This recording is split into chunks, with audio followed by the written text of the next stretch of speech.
Good afternoon, everyone. Live from Silicon Valley, California, this is Success Sadhana. My name is JM, and I welcome you all to our program today, where we'll discuss spiritual intelligence from 24 gurus.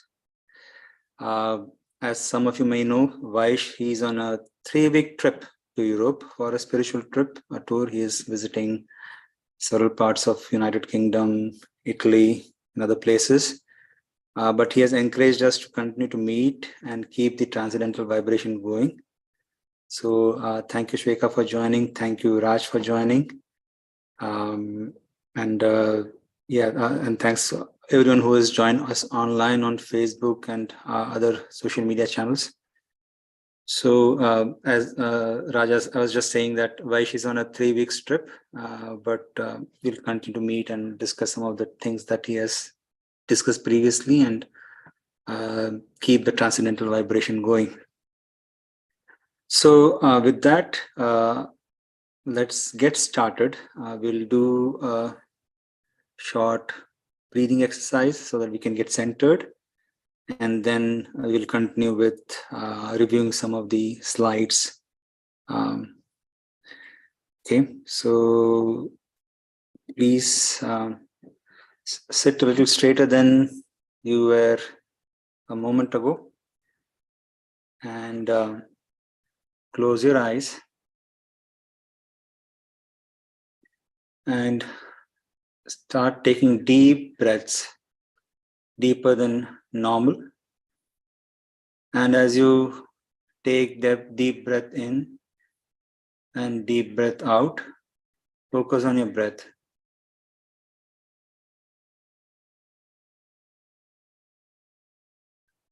And all those list of tasks that is still pending to be done at work, all the weekend preparation, all the grocery shopping, the other purchases you need to do with friends and families you need to visit, they can wait for a few minutes. All those planning and thoughts. And for now, just focus your attention on your breath as you inhale and exhale.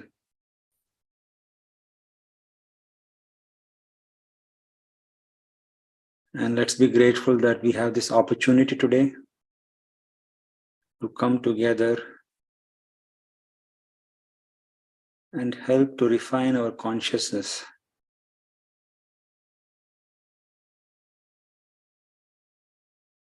Deep breath in, deep breath out, deep breath in, deep breath out.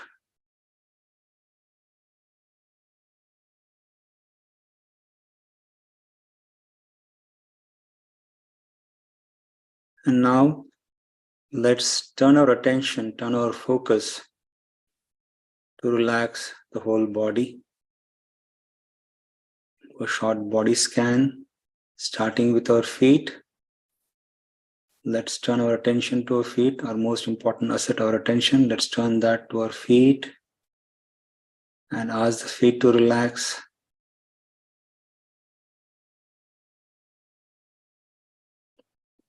Turn your attention to your legs and ask your legs to relax. And you can see it's magic that when you ask those muscles to relax, they vary through a lot of discipline. They obediently follow the instructions. And you can see the stress relieved, muscles loosening, and they are relaxing. Turn your attention to your hips, the stomach, and ask them to relax.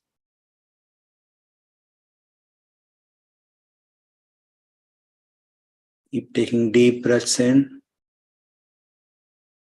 and deep breath out.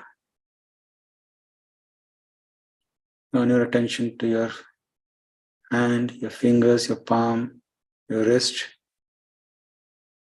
your arms, your shoulders, and ask all of them to relax. They have been working very hard, they need a break. So ask them to relax.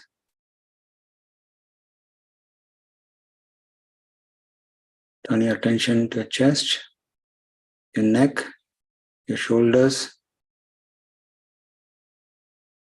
your cheek. Ask them to relax. Deep breath in, deep breath out.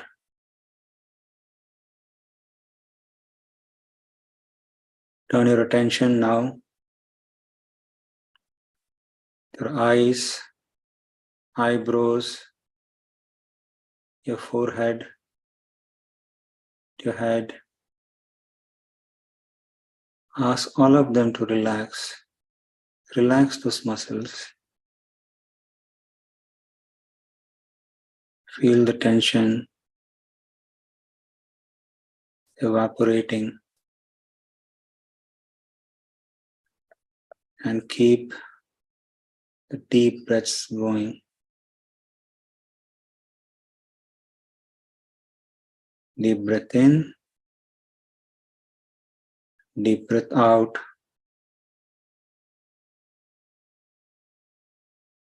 Deep breath in, deep breath out. Now we'll chant few mantras. We'll chant the Om mantra.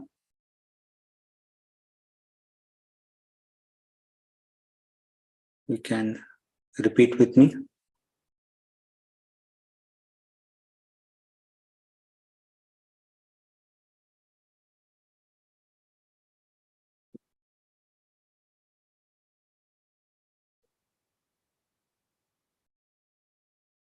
Let's take a deep breath in.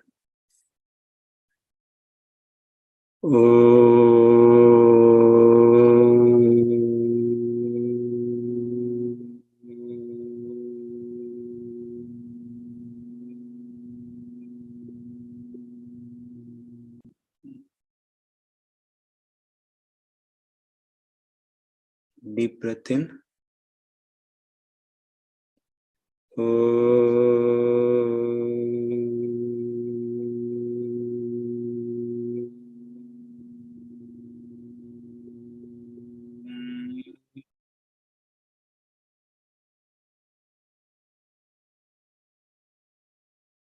Deep breath in.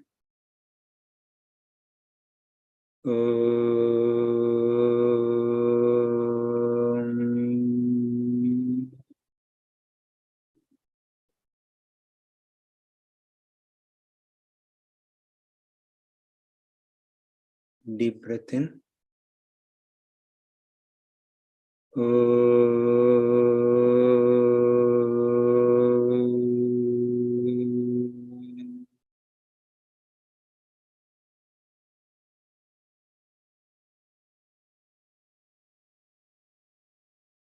Deep breath in.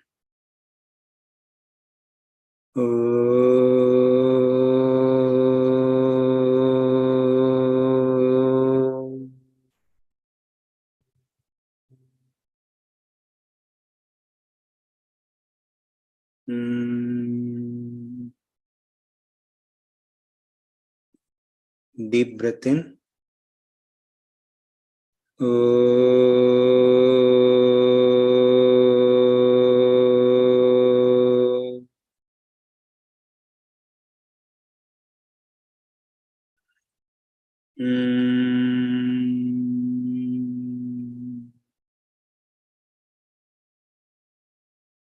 Now let's take a moment and feel the vibration of the mantra.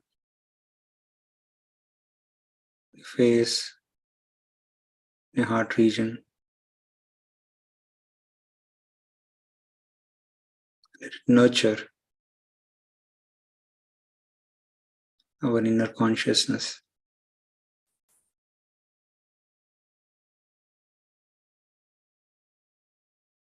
Slowly rub your hands, open your eyes, and come back to the Zoom room. Thank you, Charles. Thanks for joining. Thanks, Manu, Mayank's Autopilot, Raj, and Ramakrishna. Thanks, everyone, for joining. I'm really grateful.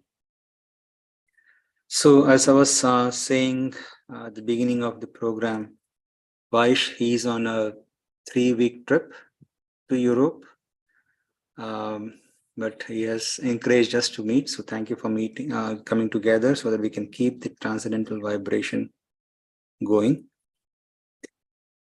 Now I'll start sharing few slides and then we can discuss that. And then let's share our thoughts, opinions, reflections.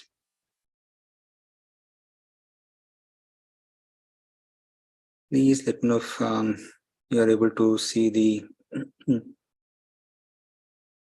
slide. Thank you, Andy, for joining. Thank you, Andy, for joining. I was just mentioning that Vaish is on a 3-week trip, but we'll meeting today just to discuss some of the lessons he has shared in the past. So I'm sharing my screen. Hopefully it's coming up. Yeah, awesome. Thanks, Charles, for the confirmation. So you've got about a minute left. This is a story from ancient wisdom text where every minute that we spend, we can use it for our refinement. This was about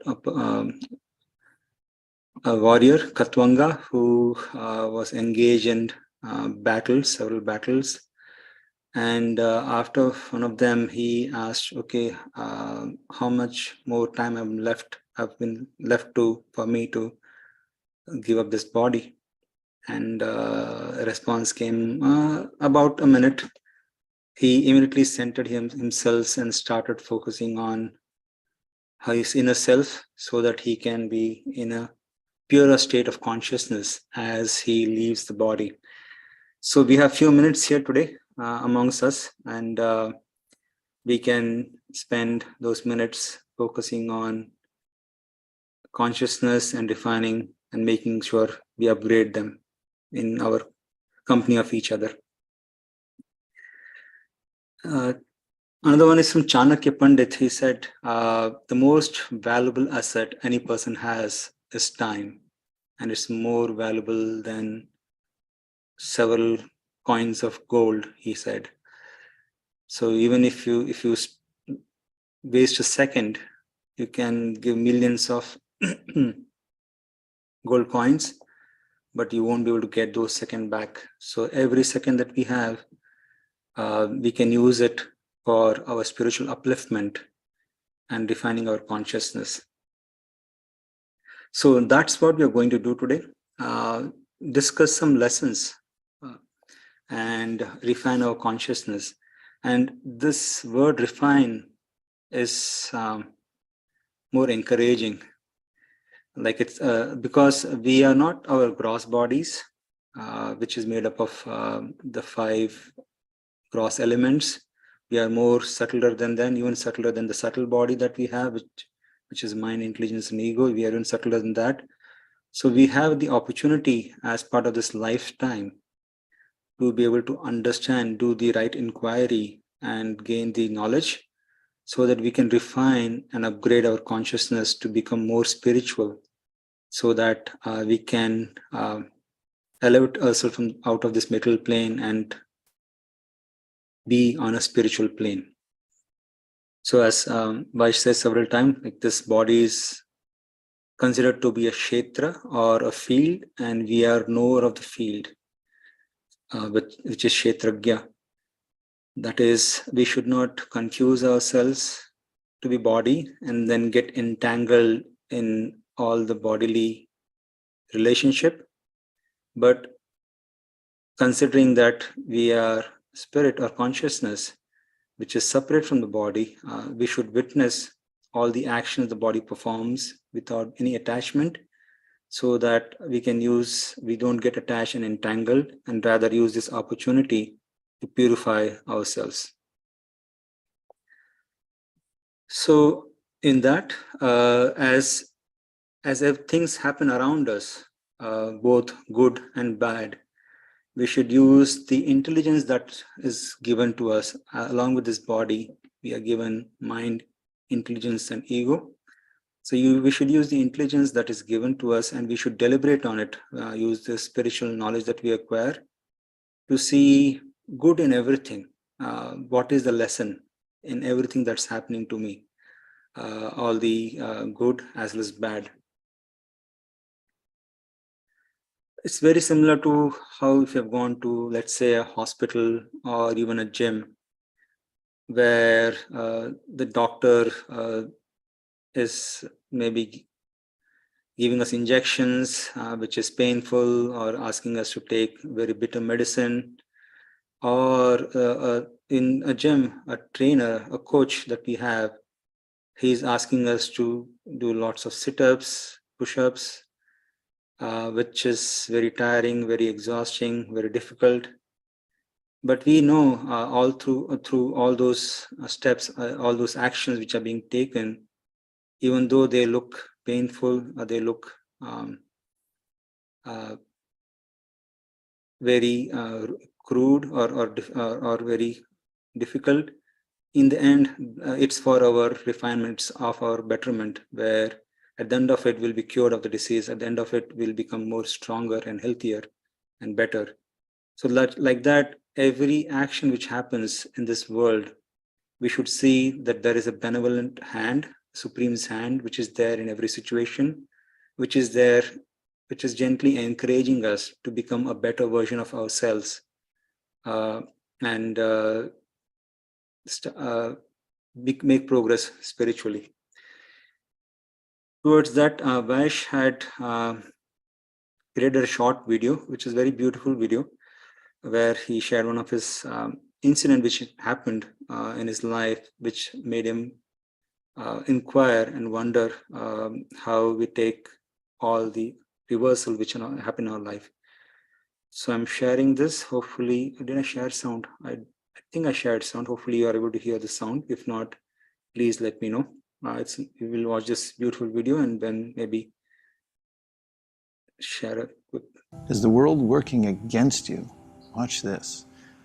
One day, I was doing some gardening in my backyard when I saw a small bird fly into our house.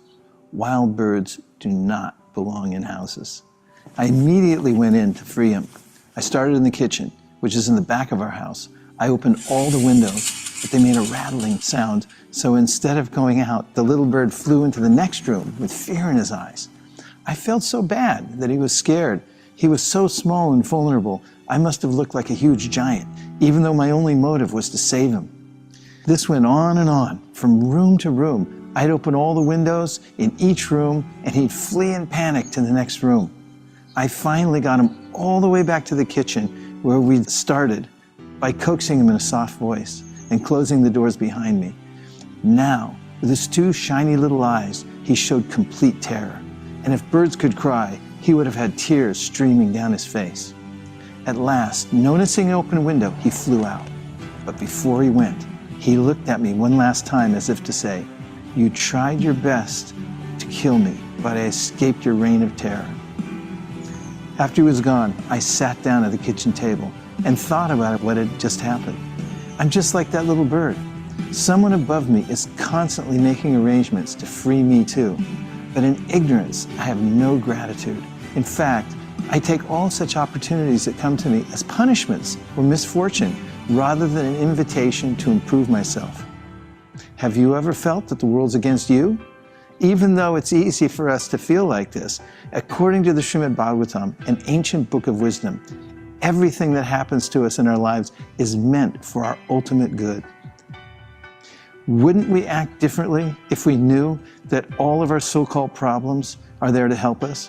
That they are cosmic sensitivity training meant to help us become the best versions of ourselves that we can be? Yes. Knowing this, we'd have the wherewithal to process adversity and loss. We might even have the presence of mind to feel grateful for our challenges. The age-old practice of Bhakti Yoga is the path of gratitude. It teaches us not only how to perceive this benevolent hand in our lives, but also how to use whatever happens to us in our lives as a means to improve. In what ways have you seen a benevolent hand in your life guiding you? Please drop me a note. Tell me your realizations. My contact information is below. I'd love to hear your story.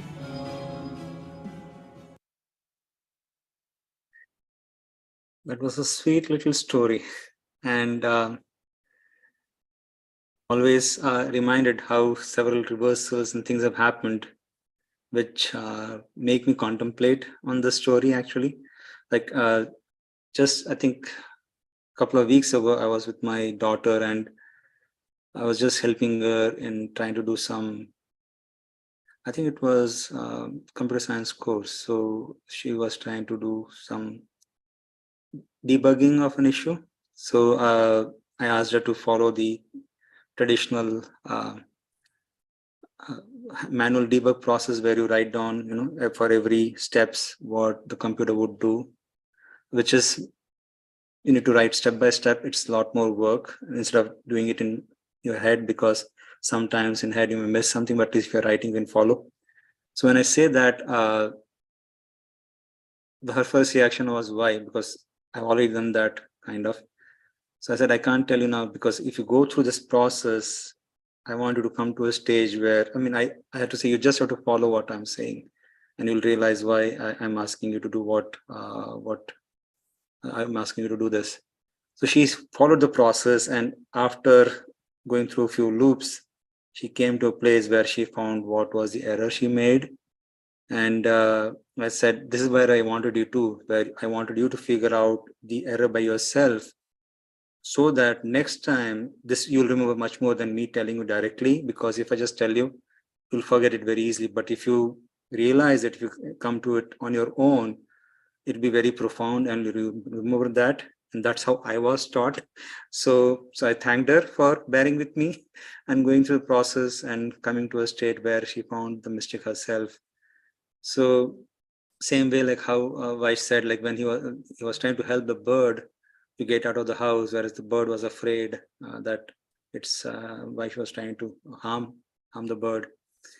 So like that, I'm sure there are several instances where when the moment we don't realize why this is happening, this shouldn't be happening, but later when we connect a dot in a rear view mirror, it may all make sense, it all adds up, and you wouldn't be a better person if those things had not happened to you at that time. So yeah, that is a very sweet story. It really resonates with me a lot. Any questions, comments so far? Thanks for all of you joining. Andy, Himanshu, Nirali, Ritesh, SN. Yeah, thank you everyone for joining. Any comments, questions, thoughts so far on what we have seen?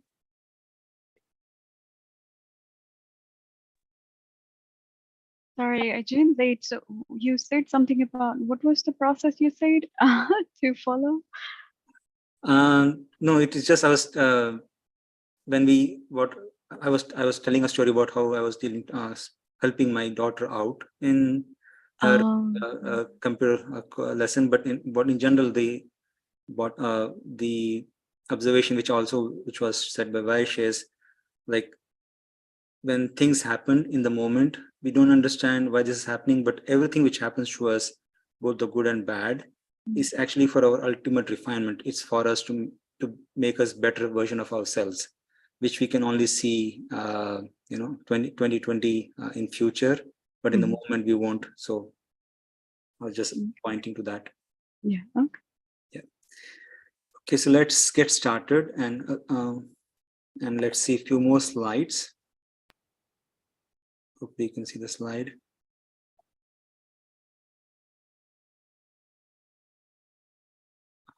Is the slide visible? Just a quick confirmation. Yes. Awesome. So in Srimad Bhagavatam 11.7.20, it's an ancient wisdom text. It's written that an intelligent person, expert in perceiving the world around him and in applying sound logic, can achieve real benefit through his own intelligence. Thus sometimes one acts as one's own instructing spiritual master. So traditionally, the spiritual wisdom, it's passed down from various teachers, and whenever we, whatever field want to become better at, we generally reach out and seek out teachers who are good at that, so that we can learn from them and become better. But then, as we learn from them, that is the knowledge. Once we learn, it becomes only solidifies and better when we apply it, realize, practice it, realize it, and use our intelligence to see the impact or effect of how that spiritual knowledge is helping us to lead a better life, as an example. So this way we can use our intelligence and observe the world around us, and through that we can also become a better person. That's stated in Bhagavad Gita, and it's in a chapter where there is a story about a person called Avadhut Brahman or Avadhut sage. A sage is a learned, gentle person, and he states in that chapter that I don't consider the 24 elements of the physical world as object of my sense gratification. So basically, the story goes like this. A king named Yadu, he was going through a jungle or a forest, and he came across this very bright, illuminated person who was looking very saintly, very peaceful, and he was intrigued. And then he had his discussion with him, and everything that he said was very enlightening. So he inquired, "Oh, you're very knowledgeable. Where did you learn all this thing from?" And he mentioned that, yeah, I learned from all my gurus who are around me here. There are 24 gurus I have here, and I've learned this knowledge from these gurus who are here. The king, surprised, looked around. It was a deep forest. He was right in the middle of the forest. There was no one around. So he was very perplexed and asked, I don't see anyone. Like, where are your gurus? I don't see anyone. And into that response, he said, no, there are 24 elements from nature and other elements that I've observed. And from those observation, I have learned all these things. And this is the quote that he mentions as part of that conversation, saying, I don't consider the 24 elements of this physical world as objects of my sense gratification. Therefore, I don't accept or reject them. Rather, I accept them as my instructing gurus. Thus, although I wander throughout the material world, I am never bereft of service to the guru. I take shelter of steady intelligence. So he's stating that he has a steady guidance of intelligence from everything which he observes around him, which is helping him to live a upgraded life. He also says that everyone considers certain things within the material world to be most dear to him or her, and because of attachment to such things, one eventually becomes miserable. One who understands this gives up material possessiveness and attachment, and thus achieves unlimited happiness.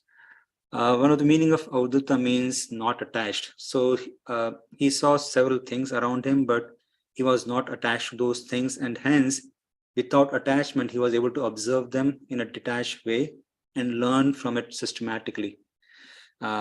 So if we have to learn, we should not be attached to them. Otherwise, once we get attached, then we become miserable because of our attachment.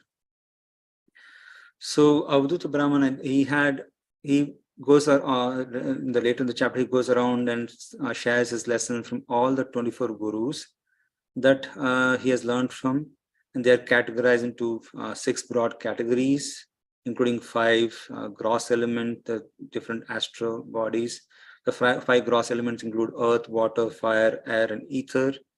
The astronomical bodies include sun, moon, ocean. He has several gurus who are flies and insects, including moth, honeybee, spider, wasp. And birds, he shares lessons he learned from pigeon and hawk. Several animals, including the lessons from python, elephants, deer, fish, and snake. And human beings too, including a honey thief, pingala, child, young girl, arrow maker, and in the end, even the human body, the lessons learned from those. So goes through what he has learned from each of these gurus. So we'll cover some of those gurus in today's session, and we'll continue maybe in the next week or two till Vaish returns. So let's get started with the first set of gurus, which are 5 elements, 5 gross elements, which makes up this material world. The first is earth, and earth teaches the art of tolerance. Sorry, I just realized the screen is coming up. Was there a hand raised by someone? I saw a hand raised. Maybe it was accident. Okay. Okay. So first is earth. Earth teaches the art of tolerance. So as you know, humans and other forms of life, we have constantly been using earth for various needs. Some of them, of course, are genuine needs. We do need food, shelter for our livelihood. But others have been greedy as well. They have indiscriminately been digging earth to get minerals out and cut the trees and forest to make more and more money, sometimes which is doesn't sound reasonable. But despite how different people are using earth, earth remains tolerant and to them, and it doesn't refuse giving them any service. So that way, even in our lives, we need to understand that all of us are conscious living entities, but we are currently in different material bodies, which are under the influence of 3 modes of material nature, including mode of goodness, mode of passion, and mode of ignorance. And under this 3 mode of material nature, and based on the past karma or impressions, each one is behaving or the way they are behaving. So we need to be cognizant of that, that in the end, they all are conscious living entities, which are pure in nature. So we need to just tolerate some of the difficulties these living entities might perceive difficulties. They may be enacting on that. For example, if let's say if you have a child and it's sick, then it might be cranky and might be crying or may not take food or push out food, things like that. So you know the child is sick, but the child in general is good. Your child, you know the child, you love the child. But so with that love, you tolerate those crankiness or tantrums for a little while. And you know that once the child becomes better, all that will become normal. Of course, this doesn't mean that we just become a doormat and let others take advantage of us. But it just means and we do need to maybe be firm, and those who want to take advantage, we need to stop them. At the same time, if someone who's behaving sometimes in a difficult way, we do recognize that there is a spiritual consciousness behind and tolerate that behavior. So Earth encourages us to be more tolerant, like how we have summer and winter, right? And during summer, it becomes very hot. Of course, nowadays, at least we can turn our air conditioners on and we make sure the room temperature is normal. But otherwise, when we go out, it's hot. Or when we go out and it's cold, we tolerate the heat and cold. We know it's like it comes and goes. So like that, we should tolerate. Earth teaches us to be tolerant. And the tolerance we need to exhibit at 3 different planes. Tolerance at body, mind, and ego plane. So as I mentioned, on the body level, there is sometimes we feel we feel heat and feel it's very hot, or sometimes we feel cold, but then we tolerate the heat or cold, or we just put on some air conditioner or put on jackets to support us at that time, but we tolerate it. Similarly, in the mind side, sometimes we are happy and sometimes we are very sad, distressed. And then on the ego plane, sometimes we get a lot of appreciation and respect, and sometimes we make a mistake and it's very humiliating. And we feel very bad. So we should so the ancient wisdom texts, they encourage us to be tolerant of all this. Now, how to be tolerant? To know that everything in this world is temporary in nature. So when there is heat or cold and we are walking outside, we know it's temporary. We'll get into a home or a building which will be more conditioned, and we will not have those heat and cold. Or during summer, we know it's a couple of months summer, eventually the heat waves will go away and it will be more palatable weather. Same way, when happiness or distress comes, we are happy, we should know it's temporary. So we are happy today, but eventually that happiness will wither down, it will go. Or if we are sad today because something bad happened, again, same thing,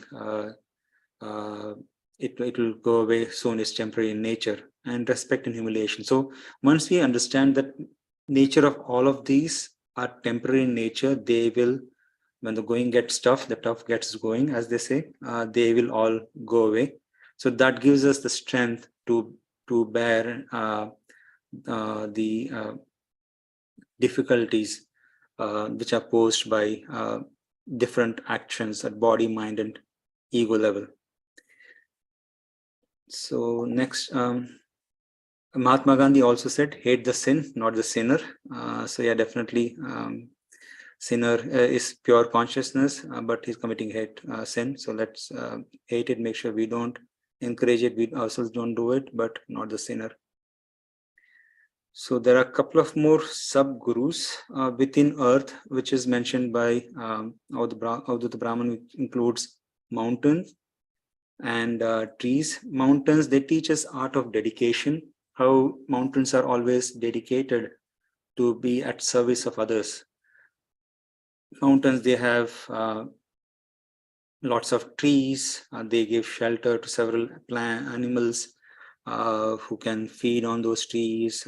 They give wood for people to build their houses. They have got several caves which several animals can take shelter of. They are source of lot of water streams, rivers, several rivers. They originate from lakes which are top of several mountains. So mountains, they teach us to be dedicated in serving others. Similarly, transcendentalists or spiritualists, those who are in spiritual path of life, they realize and understand that serving others is the best way to live their life. So transcendentalists also dedicate their life to serve others so that they can share the gifts they have received with others. And giving is the best way to grow. Giving is the best way to grow yourself, as well as grow the happiness around you. So mountains teach us to serve others, make everyone around us happy, and in turn making us also to be happy. Next is trees. Trees teach us the art of selfless service. Trees, like they give flowers, fruits, roots, and their leaf. Various animals use them as food. So even if you, let's say, throw a rock on the tree, it will actually give back fruit.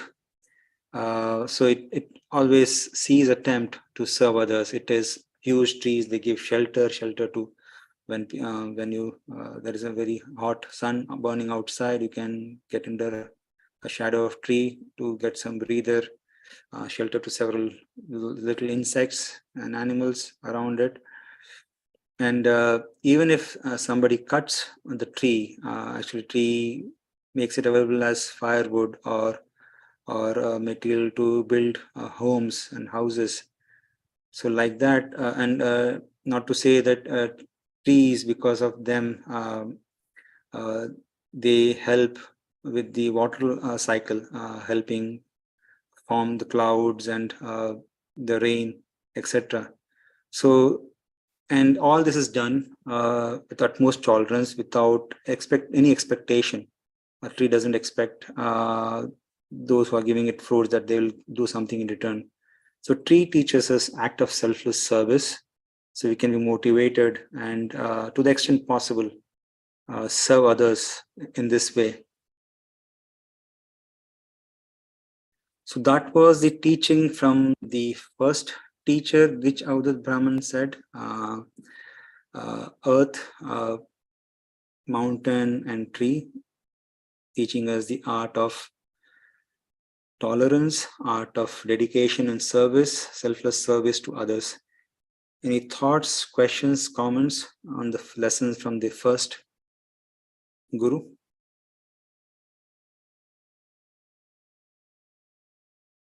Anything resonated, anything which you liked, which Avadut Brahman said?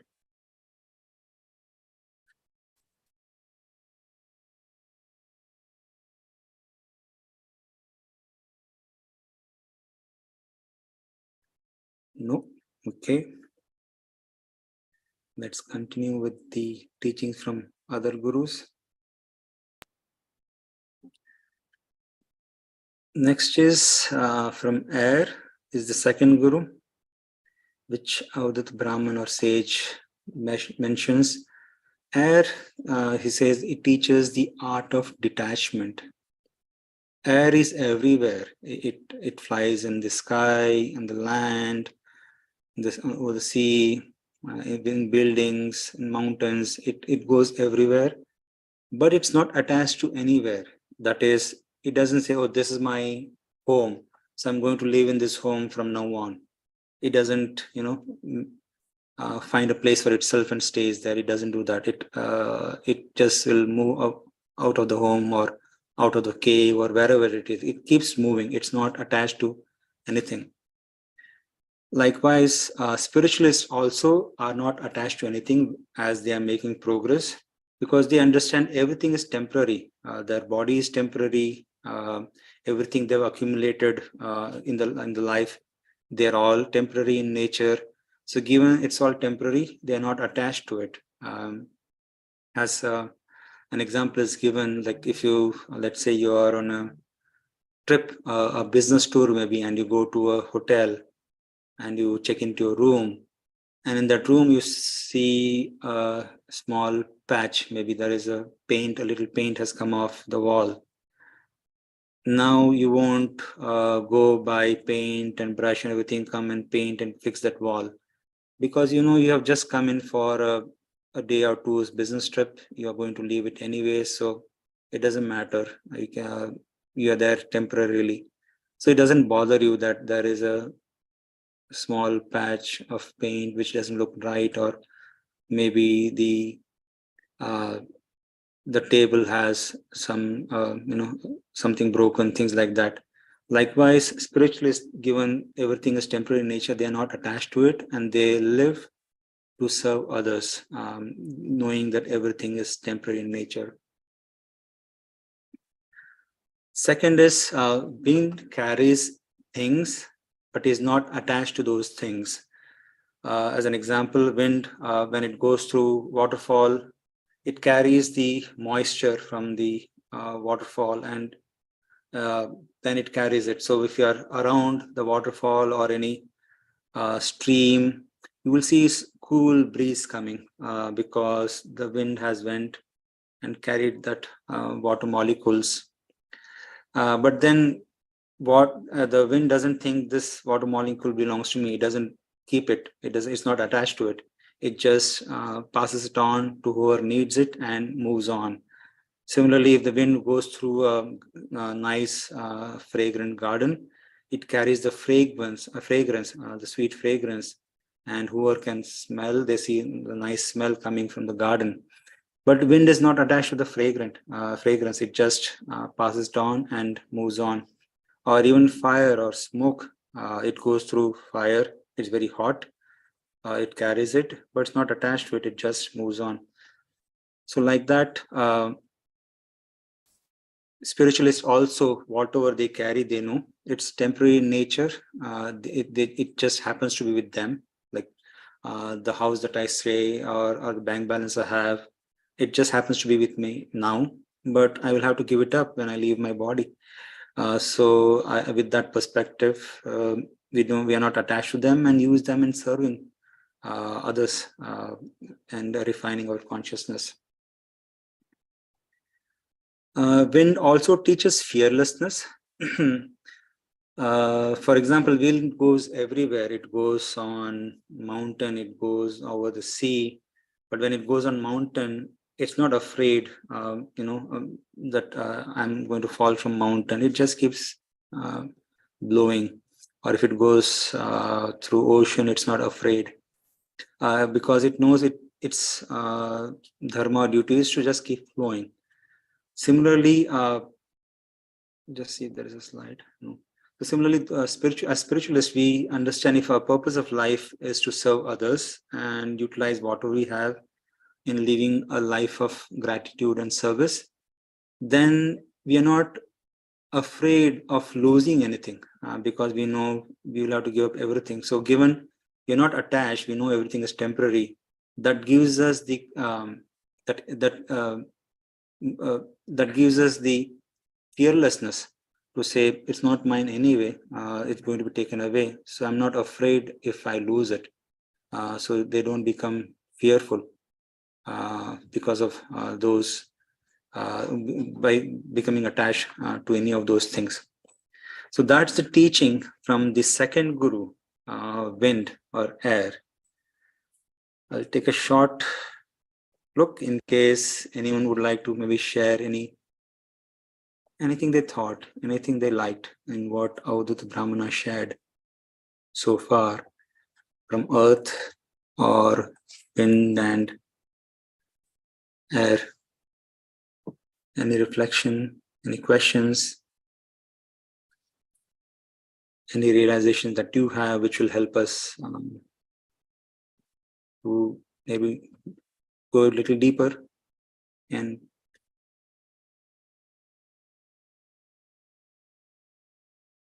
you can type in the chat box if you'd like, or you can unmute yourself and share your thoughts.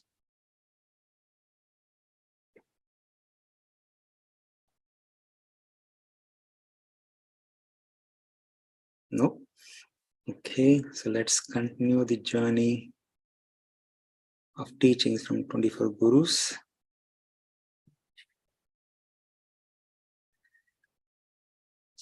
The third is sky or ether, as is referred in ancient Vedic literature. And sky also teaches the art of detachment. Sky is everywhere, but it's not attached to anything. Very similar to how wind is everywhere. Like even our body is said that a part of the body, it has space, right? And even outside the body, across, there are space everywhere, which is ether. And it's also not attached to any thing. It very similar to wind, it just passes through. That's what sky teaches us. Next is water, and water teaches us how to be pure. Water is very pure in its form, right? And whenever we need to clean something, we typically use water, right? I mean, we don't use maybe oil or some other liquid to clean. If we use oil, it won't help us clean anyways. We have to wash vegetables, we use water.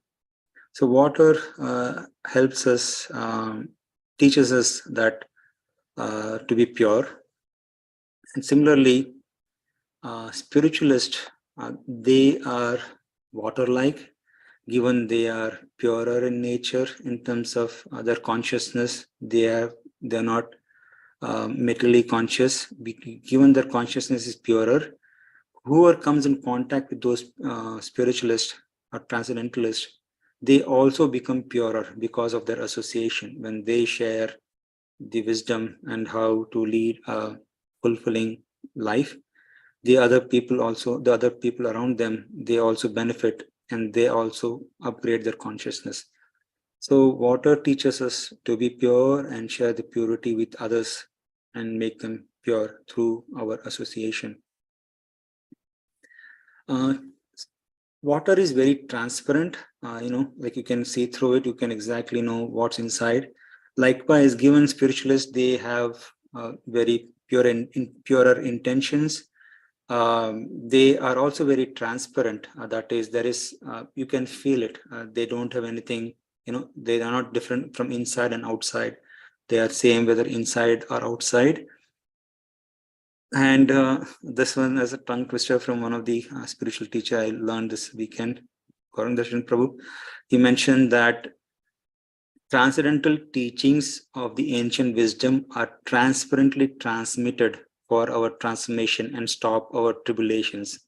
This is what he said, and I had to write it down, obviously, because I don't think I can memorize this that quickly, at least. It's a big tongue twister, but I liked it. There was a laughter when this was said. So I captured it because I liked it. So basically, spiritualists, their intention is to just pass the wisdom to everyone transparently. They transmit so that others can be transformed and their life can, all the tribulations and challenges and difficulties they have in their life can be stopped and they can become a better human. So spiritualists are very transparent, like the water. Next is water gives pleasing sound. So you might have heard if you are around any lake or a stream or river, when the water flows, it makes very sweet, pleasing sound. It's relaxing, it's calming. Several meditation exercises use the sound of water flow sound to calm their mind. Likewise, spiritualists, they are very, they speak very nicely, very softly in a pleasing way. Even when you just speaking to them, it relieves our stress. And mantra meditation, which is another form of sound, it's a very pleasing sound. It's a very soothing sound.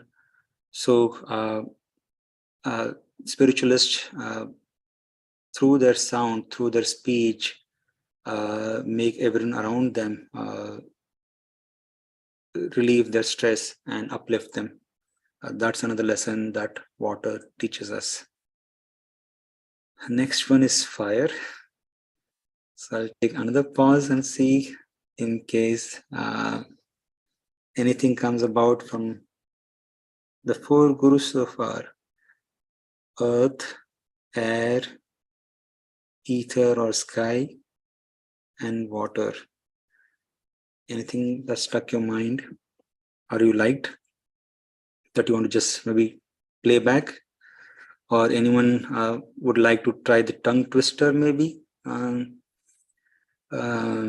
If you remember, or I can put it up, if you want to read it out to see how it feels to read that tongue twister. Anything?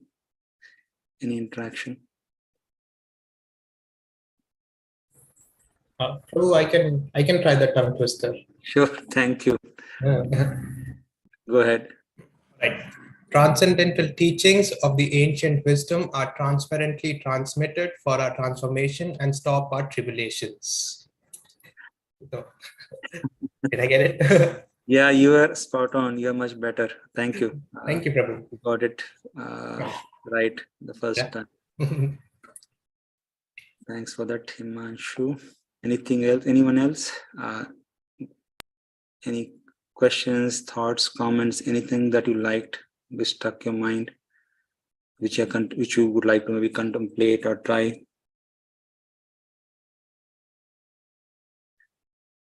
No. Okay, so let's continue with our journey and go to the next guru.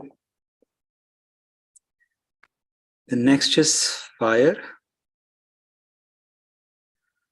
So fire glows, and what it teaches is, likewise, spiritualists also glow, but they glow with austerities.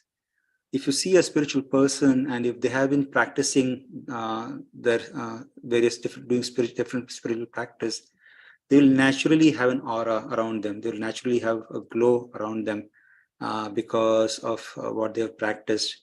And that reminds us of the austerities they have performed by being dedicated on a daily basis, living a life, practicing what they are preaching, and sharing the realization as they preach, when they speak about how they applied those teachings and how they saw a different result than what we would normally get. So that then the aura, the glow naturally comes along with it. So that is what fire teaches, is the glow which comes through austerity. So we have to do our spiritual practice on a daily basis so that we can also glow like fire. Second, fire is unstoppable or unshakable when firewood is present. So as long as the fuel, the wood, the firewood or whatever is required, the fire will keep going. It will keep burning. It won't stop. Like if you keep throwing fuel or oil or wood on fire, it will continue to persist. Likewise, spiritualists also, as long as they are doing their spiritual practice, whether it's daily meditation, whether it's daily, reading from script, wisdom literatures, or meeting like how we are meeting and discussing spiritual topics, as long as those fuel, those firewood are present on a daily basis, the fire of spiritual knowledge, the fire of the desire to continue to make progress on a spiritual path, to live a better, upgraded life, that desire will remain, will not shake, will continue to remain despite all the challenges, all the perceived challenges and difficulties, which are all temporary in nature. Everything which comes around us, they won't shake us, and we'll remain steadfast in making progress in our spiritual path. Fire burns everything, even contaminated substance. So like fire is burning, you throw plastic, you throw paper, you throw wood, you throw cloth, anything, it will just burn everything. Similarly, transcendentalists are also not affected by surrounding or life's ups and downs.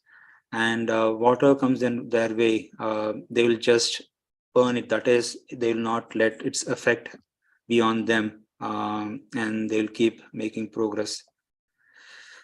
Fire also teaches us that we need to handle fire with care. We can't play with it, otherwise we'll burn. Likewise, fire teaches us that when we deal with spiritualists, when we interact with spiritualists or other transcendentalists, we need to be careful in how we deal with them, because their association is very critical for us to become purified, because they are pure, they are making us pure. So we need to be respectful, we need to be grateful with them, and we should not do any mistakes or offenses, etc. When dealing with them. So fire teaches us that we should cherish and the association or the opportunity we have to interact and mix with other transcendentalists or spiritualists, and so that we can continue to get that association. I think this covers the 5 middle element. We have 1 minute left. Oh, actually, time is up. Okay, so time is up, but we have covered 5 gurus so far. Any last minute reflections, any questions, anything you'd like maybe Should we do it same next time or do anything different? Any feedback?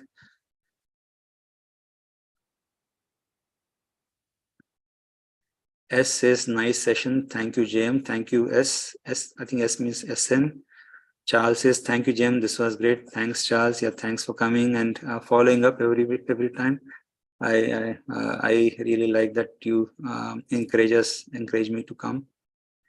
Okay. Any other last minute questions, thoughts, reflections, comments, or anything which we should do differently next time? No.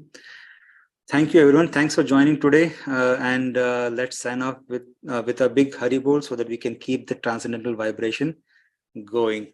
Haribol! Haribol! Haribol! Thank you, and see you all next time. Andy, thanks, Andy, for joining. Vaish is on a 3-week trip to Europe, but he should be back first week of July.